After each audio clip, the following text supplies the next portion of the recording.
Time for major stories. I'm Michelle Thomas. Jamaica has slipped 4 places on the Transparency International's Corruption Perception Index, the CPI. The CPI ranks 180 countries and territories by their perceived levels of public sector corruption. The National Integrity Action NIA analyzed the report. Robin Williams provides the details. Jamaica is now ranked 74 out of 180 countries with a score of 43 out of 100. In 2018, Jamaica ranked 70 out of 180 countries and had a score of 44. The perceived level of public sector corruption was measured on a scale from 0 to 100, where 0 is highly corrupt and 100 is very clean.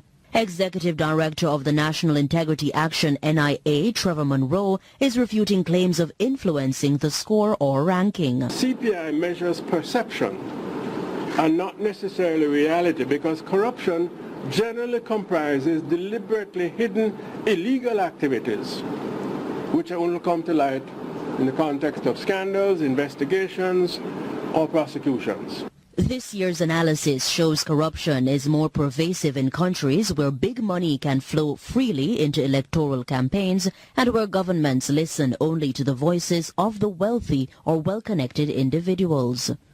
These perceptions would have been reinforced by the observations made in the April 5th IMF board review of Jamaica's standby agreement. And in that board review, the observation is made, and here I quote, that Jamaica has serious shortcomings in the governance of public bodies. Jamaica is perceived as being the 3rd most corrupt of 9 states in the Caribbean community. He adds that for 2020 to reverse this decline, it requires a broad coalition of integrity insisting on a number of actions. The immediate tabling in Parliament of the long-pending regulations to bring the major organized crime anti-corruption agency into operation fully as an independent entity separate from the Jamaica Constabulary Force.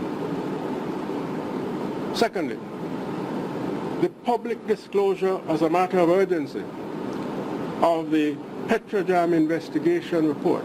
Also, Professor Monroe is urging a speedy resolution in the trial of Minister Ruel Reid and the Caribbean Maritime University scandal. Robianne Williams for CVM Live. The case against former Education Minister Ruel Reid, CMU President Fritz Pinnock and their co-accused has been pushed back to April 8. Presiding Judge Chester Crooks today approved the request from the prosecution to further delay the case on the basis of an incomplete file. Our reporter Khadija Thomas was in court and files this report. It will be months again before the case involving Ruel Reid, Fritz Pinnock, Sharon Reid, Cheryl Reid, and Kim Brown Lawrence is heard again in the justice system. This follows their appearance at the Kingston and St. Andrew Parish Court, where the prosecution for the second time stated that items were still outstanding and requested a new mention date.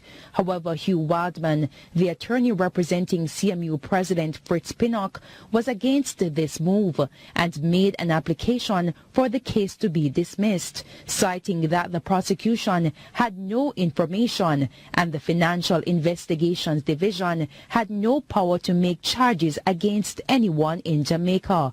The information which brought the accused person before the court were contained, and those information are a nullity, all 28 of them, because they were signed and by Mr. Brenton Williams, who is an authorized officer of the FID. Presiding Judge Chester Crooks has requested that submissions be made in writings for him to consider. However, questions are being raised about this move by Hugh Wildman in the wake of the Auditor General's report on the Caribbean Maritime University, over which his client Fritz Pinnock is the president. There are a lot of things there in that report that are misleading, because they did not put in context what the what the issues were. Meanwhile, bail conditions to report at the police station has been reduced. Reed and his co-accused were to report to the station on Wednesdays and Saturdays.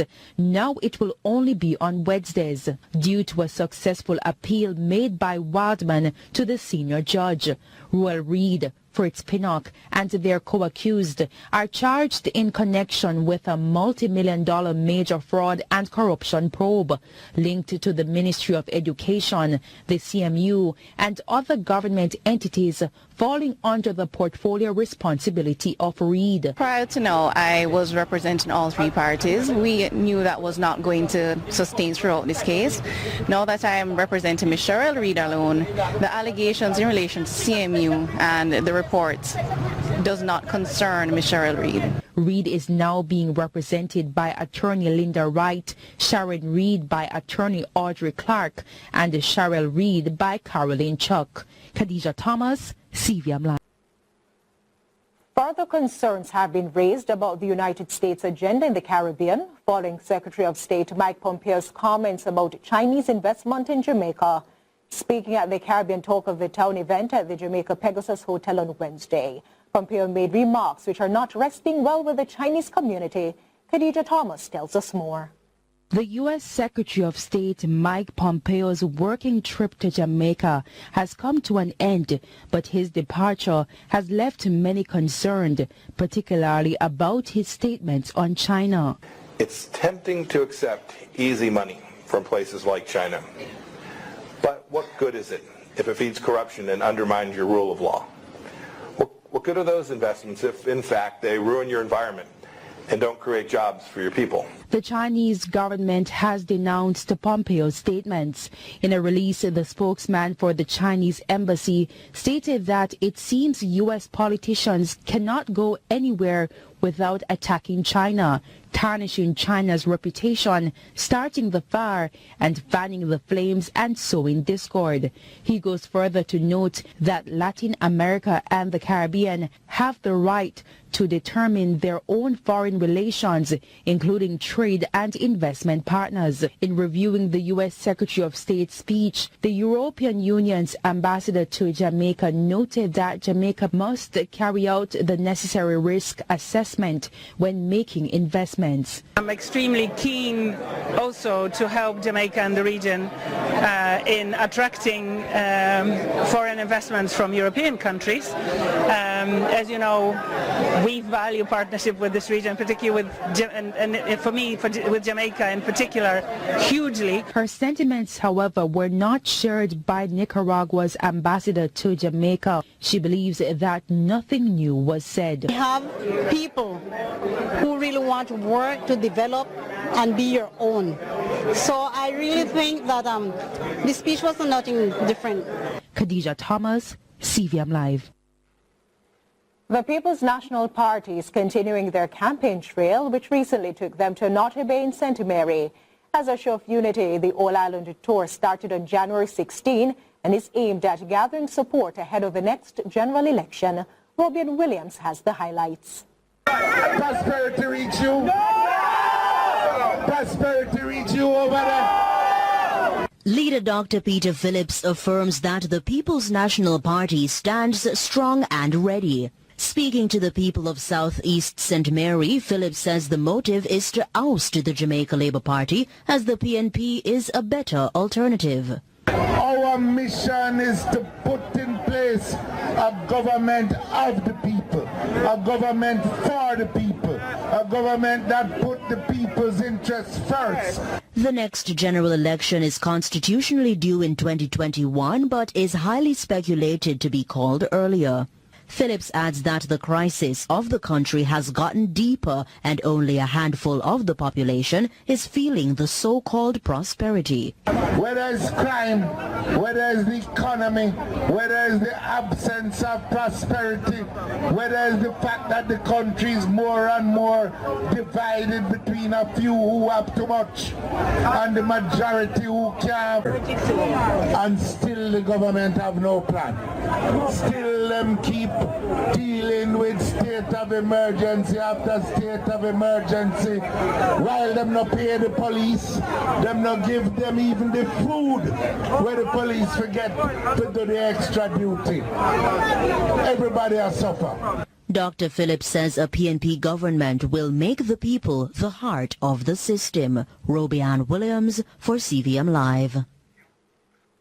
On Thursday, the United States Department of State unveiled new rules that could make it harder for pregnant foreigners to visit the U.S. on tourist visas, an effort to prevent individuals from entering the U.S. to give birth. It's not strange that this will affect many Jamaicans. Earlier today, our reporter Aladdin Love got the public's response to the matter. Many Jamaican women travel to the United States of America to give birth so their child can become a U.S. citizen. The 14th Amendment to the U.S. Constitution grants citizenship to all persons born in the U.S. However, President Donald Trump has been very critical of birthright citizenship. The new rules, which will become effective on Friday, are aimed at ending birth tourism, better known as the practice of giving birth in the United States in order to obtain U.S. citizenship for a child. White House Press Secretary Stephanie Grissom says it will also defend American taxpayers from having their hard-earned dollars siphoned away to finance the direct and downstream costs associated with birth tourism. Already, there are mixed reactions to this. Some persons are against the move. What I'm saying that him shouldn't be against it, because a lot of us him take over there to be slave, not him in particular, but the white take us to be slave over there. So if we want citizenship and going over there to have a baby, to get us our baby have citizenship, that shouldn't be a problem. On the other hand, persons are not bothered. My opinion is